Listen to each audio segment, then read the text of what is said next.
बच्ची ने अपने ग्लव्स उतारे और घोड़े को टच किया। जैसे ही वो टच करती है, अगले ही पल घोड़ा जमीन पे गिर जाता है और वहीं पे मर जाता है। उस प्यारी सी बच्ची का नाम सोफी था। उसकी माँ उसको खाना खाते वक्त भी दस्ताने उतारने नहीं देती थी, क्योंकि वो बच्ची किसी भी इंसान या जानवर को टच करती तो उसका हाल उसी घोड़े जैसा हो जाता था। इसी वजह से सोफी के गाँव के लोग सोफी को एक शैतान सी मानने लगे। सोफी जैसे ही अपनी माँ के साथ बाहर निकलती तो उसको सभी काफी बुरी निगाहों से देखते और समझते कि उन सभी की मौत आ गई है। वहाँ के कुछ लोगों का मानना था कि सोफी पे एक भयानक राक्षस का साया है और अब तो सोफी की माँ को प्रॉपर धमकाया जाता था कि अपनी बेटी को यहाँ से लेके चली जाए। और अब लोगों की धमकियों की वजह से सोफी की माँ बेबस हो गई थी और वो एक डॉक्टर डटन को ढूंढती है। वो डॉक्टर को पैसे देती है और कहती है कि उसकी बेटी और उसको सही सलामत वो एक दूसरे कस्बे में पहुँचा दे, क्योंकि सोफी की माँ ने सुना था दूसरे कस्बे में एक पादरी है जो किसी भी लाइलाज बीमारी को हाथ लगा के दूर कर सकता है। डॉक्टर सोफी की माँ के साथ सौदा तय करके चलने के लिए तैयार हो जाता है और जब ये वहाँ से निकलने लगते हैं तो एक लड़का अस्तबल की छत से डॉक्टर के ऊपर कूद पड़ता है। डॉक्टर उसे घोड़ा चोर समझ के मारने लग जाता है, लेकिन फौरन से इनकी आवाज सुन के सोफी की माँ आ जाती है और इन दोनों को रोक लेती है और बताती है कि इस लड़के का नाम निक है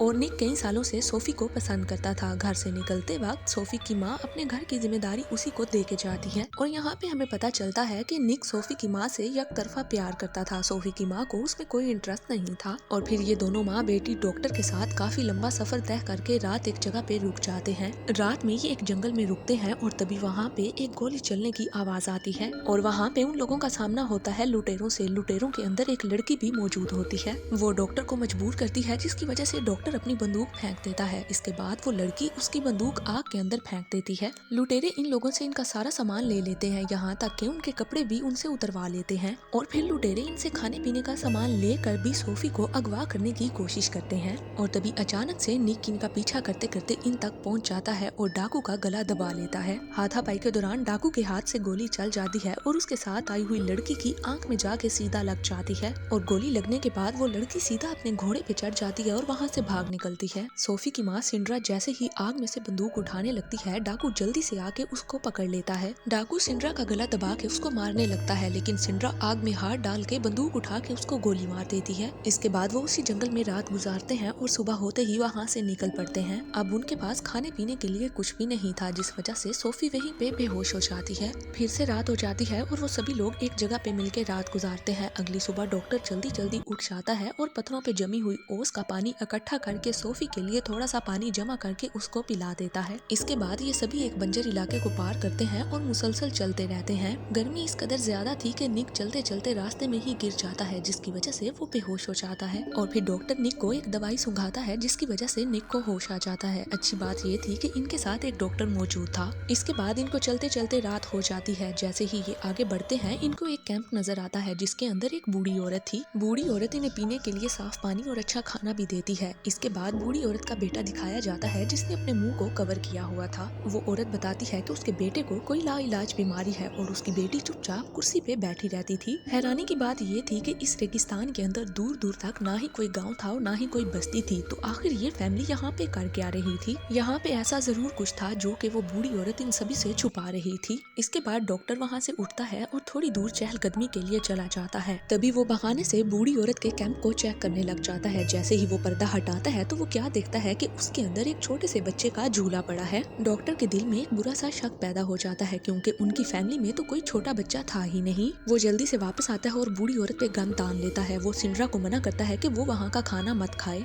अब ये सभी लोग सोफी को लेके फौरन यहाँ से निकलना चाहते थे, लेकिन बूढ़ी औरत इनको यहाँ से जाने नहीं देना चाहती थी, क्योंकि उसने सोफी को अपनी गोद में बिठा रखा था। फिर वो बूढ़ी औरत अपने बेटे को इशारा करती है और सबको वहाँ पे काबू में कर लिया जाता है। अब डॉक्टर को समझ आ जाती है कि वो बूढ़ी औरत ये चाहती है कि वो इनका घोड़ा छीन के यहाँ से भाग जाए, लेकिन उस औरत को शायद ये नहीं पता था कि उसकी किस्मत में कुछ और ही लिखा है। वो जल्दी से सोफी के ग्लव्स उतार के फेंक देती है। बूढ़ी औरत सोफी के हाथ को बड़े ही प्यार से पकड़ लेती है। सिंड्रा उसको रोकना चाहती थी, लेकिन तब तक शायद देर हो चुकी थी और फिर अचानक से उस औरत का पूरा जिस्म जलने लग जाता है और वो गिरने लग जाती है। सिंड्रा जल्दी से अपनी बेटी को उठा लेती है और तभी अचानक से चाकू से वार होता है, जिससे बूढ़ी औरत का बेटा वहीं पे गिर के मर जाता है। यहाँ पे कोई अनजान आदमी छुपा हुआ था जो कि इनकी मदद के लिए आ जाता है और उस अनजान आदमी ने इन लोगों की जान क्यों बचाई ये कोई भी नहीं जानता था। इसके बाद वो सभी अपना सामान लेके वहाँ से भाग निकलते हैं। अगली सुबह वो अनजान आदमी जमीन पे ऐसे लेट गया जैसे बुरी तरह से घायल हो, सिर्फ और सिर्फ गिद्धों को पकड़ने के लिए। तमाम गिद्ध उसके ऊपर पर जमा हो जाते हैं। फिर वो अपनी गन से फायर करता है जिसकी वजह से गिद्ध उसके पास आके गिर जाता है और उन सभी लोगों के खाने का सामान बन जाता है। ये सभी लोग पिछले 3 दिन से भूखे थे, लेकिन उस अनजान आदमी के आने से अब इनको खाने की कोई फिक्र नहीं रहती। फिर वो अनजान आदमी अपना नाम बताता है कि उसका नाम विलियम है। इसके बाद रात हो जाती है। वो ये सभी एक जगह पे रुक जाते हैं। सेंड्रा डॉक्टर को निक की कहानी बताती है। सोफी पैदा हो चुकी थी, उसके बाद से निक सेंड्रा के साथ रहने लग गया था। सोफी का रंग काला था जिसपे लोग उस पे बातें करते थे और फिर सोफी ने एक गोरी लड़की को जन्म दे दिया और ऊपर से सोफी को ऐसी बीमारी थी वो जिसको हाथ लगाती थी वो चल के मर जाता था। और इस मुश्किल सफर में निक के अलावा उनका साथ किसी ने नहीं दिया। और उसी वक्त निक सेंड्रा को डॉक्टर के साथ बैठा हुआ देखता है और वो जोर जोर से रोने लग जाता है क्योंकि उसका दिल टूट चुका था। और फिर निक रोता रोता जमीन पे गिर जाता है। अगली सुबह जब डॉक्टर निक को देखता है तो उसकी आंखें फटी की फटी रह जाती हैं क्योंकि निक ने अपना दिल अपने हाथों से निकाल के बाहर फेंक दिया था और तब तक निक की मौत हो चुकी थी। इसके बाद डॉक्टर जल्दी से सोफी को ढूंढने लग जाता है, लेकिन सोफी वहाँ पे नहीं थी, वो गायब थी क्योंकि वो अनजान आदमी यानी कि विलियम सोफी के जरिए अपना जादू साबित करना चाहता था और वो सोफी को यहाँ से लेके भाग चुका था। वो दोनों उनके पैरों के निशानों का पीछा करते हुए कबीले तक पहुँच जाते हैं, लेकिन जब वो देखते हैं कि उनका पूरा कबीला तो बुरी तरह से जल चुका था, यहाँ तक के पूरे कबीले के लोग राख हो चुके थे और अकेली सोफी उनके कबीले के दरमियान में बैठी हुई थी। सोफी के हाथ में विलियम की टोपी थी और ये सब कुछ देख के सोफी की माँ बुरी तरह से डर चुकी थी। वो अब और जानों का नुकसान नहीं कर सकती थी। फिर सिंड्रा अपनी बेटी को उठाती है और नदी के पानी के अंदर लेके जाती है। वो उसको नदी के पानी के अंदर गोता दे के मारने लगती है। तभी डॉक्टर सिंड्रा को रोकने के लिए हवा में गोली चलाता है, लेकिन उसकी बंदूक पानी में गीली हो चुकी थी। गोली के चलते ही बंदूक फट जाती है और उसके टुकड़े सिंड्रा के कंधे में जाके लग जाते हैं और डॉक्टर का हाथ भी जख्मी हो जाता है। डॉक्टर अपने जख्मी हाथ की परवाह किए बगैर जल्दी से सोफी को पानी में से बाहर निकालता है और दूसरी तरफ सिंड्रा पानी में बह चुकी थी। डॉक्टर बेचारा पहले अपने हाथ को बांधता है और फिर सोफी को लेके दूसरी बस्ती की ओर पहुंच जाता है। प्लानिंग के मुताबिक वो उस बस्ती में पहुंच के पादरी से सोफी का भूत उतरवाना चाहता था, लेकिन गांव वाले जानते थे कि सोफी की वजह से कई जाने जा चुकी हैं, तो वो सोफी को अपने गांव में नहीं आने देना चाहते थे। तभी वहां पे पादरी आ जाता है और गांव वालों को शांत करता है। इसके बाद वो सोफी और डॉक्टर को गांव में रहने की इजाजत दे देता है, लेकिन अब शाहिद पादरी ही सोफी की जान का दुश्मन बनने वाला था। पादरी उन दोनों को अपने घर लेके जाता है। दूसरी तरफ जब डॉक्टर नहाने की तैयारी कर रहा था तो वो शीशे में देखता है वही लुटेरी डाकू उसके पीछे आ खड़ी हुई थी। जंगल में जिसकी आंख में गोली लगी थी वो जल्दी से डॉक्टर के सर पे मार के उसको बेहोश कर देती है और जब डॉक्टर को होश आता है तो उसे पता चलता है कि ये पादरी असली नहीं बल्कि एक ढोंगी पादरी है। दरअसल अपने गांव से रवाना होने से पहले सिंड्रा ने पादरी को एक टेलीग्राम लेटर भेजा था और जब पादरी को पता चलता है कि सिंड्रा अपनी बेटी का भूत उतरवाने के लिए उसके पास आ रही है, पादरी डर जाता है कि शायद वो उसकी बेटी को ठीक नहीं कर पाएगा और फिर पादरी अपना जादुई ढोंग बचाने के लिए 2 डाकुओं को जंगल में भेजता है ताकि वो सिंड्रा और उसकी बेटी को गांव आने से रोक सकें।